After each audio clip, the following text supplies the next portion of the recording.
मेरे हाथ में जो किताब मौजूद है उस किताब का नाम है बर्फ़ के ताजमहल, जिसके मुसन्निफ़ हैं बलूचिस्तान के अजीम लिखारी नामवर सोशल वर्कर नूर मोहम्मद जमाली।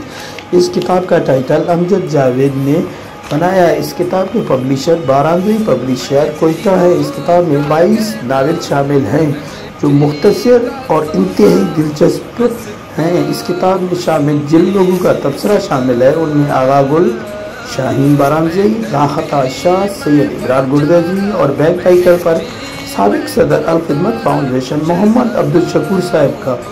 ये किताब 124 सिफ़ात पर मुश्तमिल है। इस किताब में मौजूद हर तहरीर खूब से खूब तर है। इस किताब को एक बार पढ़ने के बाद आप कहेंगे कि हम लोग इस किताब को बार बार पढ़ें। इस किताब का पहला एडिशन एक हफ्ते के अंदर ख़त्म हो चुका है। इंशाअल्लाह जल्द हम नूर मोहम्मद जमाली की नई किताब चलते हो तो गवादर को चलिए शाया करेंगे, जिसकी बुकिंग के लिए आज ही रब्ता करें। पहले आइए पहले पाइए 030027654556।